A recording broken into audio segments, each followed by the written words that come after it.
Lorsque je fais un soin ou une guidance, je vais dans le monde chamanique et je présente l'intention de la personne. Je dis je viens pour telle personne, je viens pour telle chose. Et à partir de là, le monde chamanique, ma grande tribu lumineuse, mes animaux de pouvoir m'emmènent à différents endroits de l'astral pour voir ce qu'il y a à faire et me proposent des actions, donc souvent de débloquer la personne quelque part et ensuite de faire revenir des morceaux d'âme, de faire revenir de l'énergie dans son corps, de couper des liens, etc., etc., etc. Là, ce que vous allez entendre, c'est un récit fait lors d'une séance de soins. Donc c'est le récit que je raconte après avoir fait le voyage. Donc vous allez pouvoir l'entendre dans son intégralité, avoir accès à toutes les informations que j'ai eues pendant ce voyage. Donc c'est vraiment le récit brut de fonderie, hein, brut de décoffrage. Je dis les choses telles qu'elles sont. Et puis ensuite, dans le soin, dans un deuxième temps, avec la personne, je prends le temps de revenir sur les images du voyage, sur les sensations du voyage, qu'est-ce qui s'est passé, et de donner le sens que moi je peux comprendre des fois, hein, sur tel recouvrement d'âme, sur les sensations que j'ai eues, sur la vie passée, etc. Voilà. Donc je vous invite à écouter ce récit. Voilà, ce sont des informations qui viennent directement de l'astral, qui viennent directement du monde chamanique, qui racontent à la fois ce que moi, chaman, je vois, mais aussi ce que je peux faire, qu'est-ce qu'il m'est proposé de faire. Voilà, et vous verrez comment ce langage est à la fois symbolique, métaphorique, analogique, et ça correspond aussi au langage qu'on peut avoir dans les rêves. Ça peut, voilà. Donc, bonne écoute, et à très bientôt. Je démarre le voyage, et puis je présente ton intention, et très vite je te retrouve. Donc voilà, ça peut ressembler un peu à un endroit un peu tropical, mais bon, il y a quand même des rochers. Et puis t'es accroché au sol avec des lianes, t'es maintenu au sol, quoi. Puis je vois les lianes, elles bougent, tout ça. Mais hier, déjà, je t'avais détaché, je pensais que c'était plutôt des cordes, mais c'est vraiment des lianes qui bougent, qui t'accrochent au sol. Et puis ils rentrent dans tes oreilles, ils rentrent partout. C'est pas méchant, méchant, mais ça fait un peu comme quelqu'un, tu vois, comme un enfant qui joue avec un insecte, par exemple, tu vois. C'est pas bien, mais bon, en même temps, c'est pas méchant non plus, mais bon, c'est un peu bizarre, quoi. Normalement, il y a de ça. Et on sent que, voilà, alors c'est pas vraiment un arbre non plus, mais bon, c'est un être plutôt végétal. Bon, si c'est un arbre, du moins, en tout cas, c'est des végétaux. Et puis, voilà, il y a comme si tu leur appartenais, comme si tu étais à eux, ou voilà. Il y a vraiment cette notion-là. Euh, bon, après, tu vois, c'est un peu plus subtil que ça, mais vraiment, il y a cette notion-là. Et puis, ok, donc on sait qu'on va t'enlever de là, on va te détacher.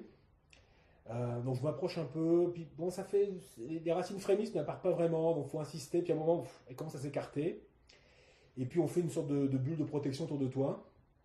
Mais on sait qu'il y a du bois qu'il va falloir enlever en toi, il y a plein de cellulose, tout ça, plein d'autres trucs liés aux végétaux qu'il va falloir enlever, mais bon, n'empêche que les trucs s'écartent. Mais on sent que c'est menaçant quand même, quoi. Au moment où je mets la protection, les trucs commencent à réapparaître un peu. Bon, on sent que c'est un petit peu menaçant. J'ai un de mes dragons qui vient aussi là, puis voilà, qui se met un peu en. Après, bon, après, il a tout détruit, hein. En tout cas, il a détruit, il a soufflé partout, il a mis du feu, machin. Mais déjà là, il se mettait en position, l'air de dire, ok, on va partir, laissez-nous tranquille, mais voilà.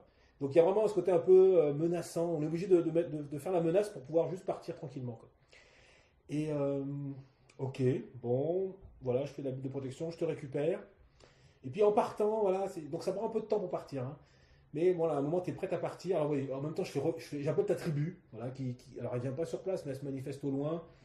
Et, euh, et ça donne une sorte de force, tu vois, ça fait une sorte de lumière. Tu sens qu'il y a quelque chose que tu peux faire et ça te redonne de la force. Et donc, tu acceptes de partir, parce que vraiment, on suit ton mouvement, hein, on ne t'arrache pas de l'endroit. On suit ton mouvement. Et puis, en même temps que tu pars, on voit un moment, tu laisses un bras pendu, comme si tu tenais encore un morceau de bois. Voilà. Donc, t'as pas juste été capturé par ce truc-là, il y a une relation entre vous, il y avait une relation entre vous, il y a un truc, quoi, tu vois. Mais bon, on verra après, tu peux en parler, mais voilà, il y avait un truc. Mais bon, c'est terminé, terminé, terminé, terminé. Euh, ok. Et puis, ok, on arrive à t'enlever facilement, on s'en va. Et je sais que le dragon il reste, et puis je sais qu'il détruit, je sais qu'il souffle et qu'il brûle des choses. Alors je ne vais pas utiliser le mot détruire parce que c'est peut-être pas aussi grand, mais en tout cas il nettoie, il souffle pas mal de choses. On arrive dans la zone chamanique, je t'installe au sol, et puis très vite on commence à faire passer les esprits des éléments, et puis c'est surtout le vent qui se met à travailler, le vent qui souffle, qui souffle, qui souffle, qui souffle, et puis qui joue un peu avec toi comme on pourrait jouer avec un bébé, tu sais, qu'on fait sauter en l'air. Voilà, il y a vraiment ça. Et le vent, on voit qu'il joue avec toi comme ça. En même temps, je vois aussi une baleine qui, je sais qu'elle va, voilà, je vois que tu es dans l'eau, mais je vois pas l'épisode de l'eau, c'est après que je revois l'épisode de l'eau où tu vas dans l'eau avec la baleine et tu reçois du soin, pareil. Mais là, on voit le vent. Puis vraiment, il te porte comme ça, et voilà, c'est comme, il joue, voilà, comme si tu étais légère et tu volais dans le vent. Donc on a beaucoup de ça qui travaille. Euh, et puis voilà, les esprits des éléments passent en toi. Et puis je vois justement toutes ces zones de morceaux de bois, de fibres de bois là qu'on doit enlever. Donc il y en a vraiment partout. Hein. C'est pratiquement toute ta structure qui est comme ça.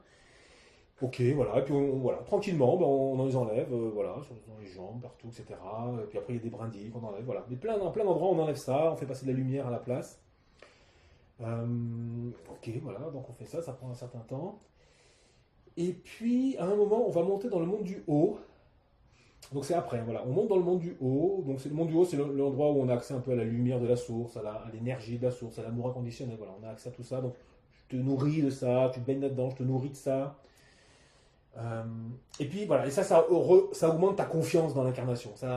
Il y a toute une partie de ton âme qui est remontée, qui était remontée, on va dire, sur le plan divin, et puis qui redescend. Voilà. Et comme toi, on a l'impression que c'est du nougat doux qui descend doucement, comme du miel toi, qui tombe doucement, enfin, et qui revient dans ton corps.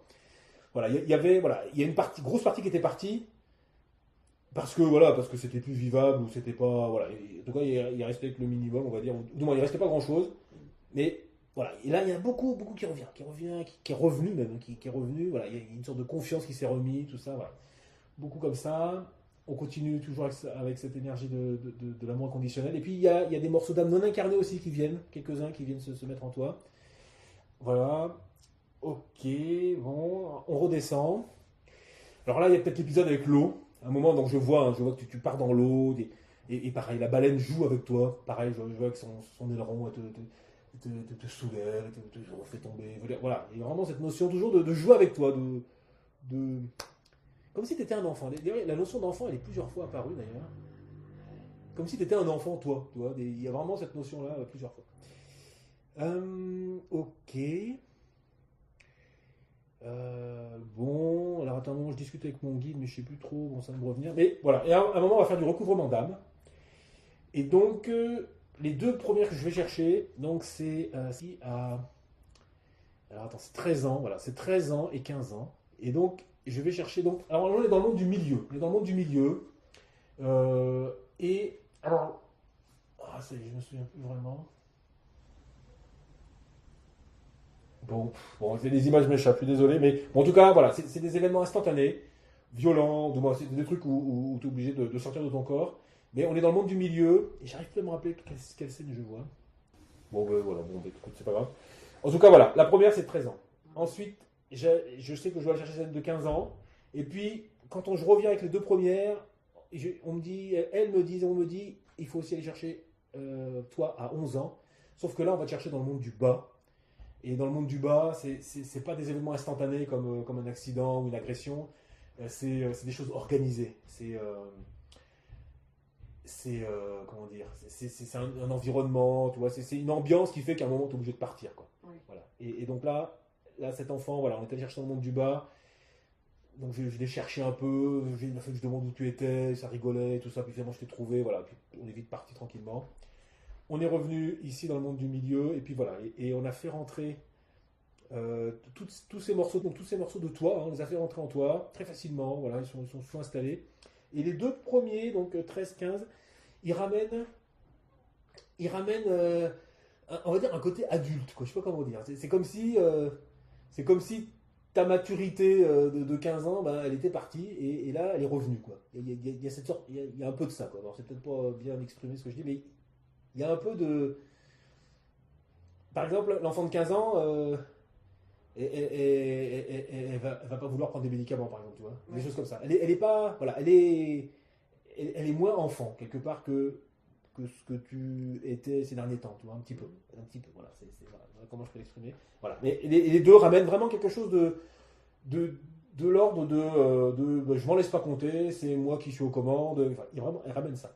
Et puis après, l'enfant de 11 ans, je sais pas ce qu'il ramène, mais aussi c'est très important dans le sens où voilà, il a fallu que j'aille la chercher tout de suite. Voilà, les trois sont vraiment fondatrice du changement qui arrive en ce moment et que tu vas découvrir très vite, dès maintenant. Ok. Bon, il y a aussi un truc avec le 2 parce que clairement, voilà, la 13, 15, 11, ça fait toujours 2. Après, j'ai pensé au 9, donc je m'en ai pas allé la chercher. Donc, il y a vraiment une histoire aussi avec le 2. Bon, voilà. Ok. On ramène tout ça. Ça s'installe facilement. Alors, il n'y a pas d'animaux qui sont venus. J'ai pas vu d'animaux. J'ai pas vu d'animaux. La tribu, je la sentais présente, mais pareil, je l'ai pas vu s'activer. Voilà. Et puis, à un moment, il y a eu de nouveau un contact avec les arbres. Voilà. À un moment, il fallait descendre. Voilà, il fallait revenir, pas revenir. Il fallait se raccrocher à la terre. Et donc voilà. Et puis là, il y a un arbre justement qui est venu et qui t'a pris, qui est rentré dans cet arbre-là. Voilà. Donc ça, c'est clairement aussi un de tes alliés de pouvoir, hein, clairement, c'est l'arbre. Et ça m'a rappelé justement ce qu'on a vu au début, quoi. C'est comme si, à un moment, ton allié arbre que tu connaissais de longtemps, et tu t'étais fait avoir avec un autre arbre, mais qui n'était pas un vrai arbre, tu vois, ou un truc comme ça. Il y a vraiment cette notion-là. Il y a vraiment l'autre qui t'a capturé, il s'est fait passer pour un arbre, ou il a fait croire qu'il était un arbre. Je ne sais pas vraiment, mais c'était pas vraiment ton allié. Et toi, tu t'es fait peut-être avoir, tu vois. Il y a de ça. Et là, voilà. Et là, tu as repris le truc avec l'arbre. Et voilà. Et c'est là aussi j'ai les images que tout le reste est détruit complètement. Ok. Bon, on refait ton aura, on, euh, on nettoie tout ça. Alors attends, alors après j'ai discuté avec mon guide. Bon, clairement, bon, qui c'est qui a dit que tu faisais une dépression? C'est toi ou c'est le médecin? C'est le médecin. Bon, parce que toi, tu fais c'est pas une dépression ce que tu fais. C'est pas, c'est pas une dépression. C'est pas une dépression. T'étais pas dans une zone, t'es pas en dépression. T'es pas en dépression. T'es pas bien, mais pardon, t'es pas bien, mais c'est pas une dépression. Bon, mais bon, pour eux c'est toujours des dépressions. Euh, donc, voilà, donc tout ça, voilà, il y a vraiment un avant et un après. Mais avant qu'on revienne dans les détails, raconte-moi un tout petit peu ton voyage. Tu m'as donné quelques informations. Quel était ton endroit de sécurité?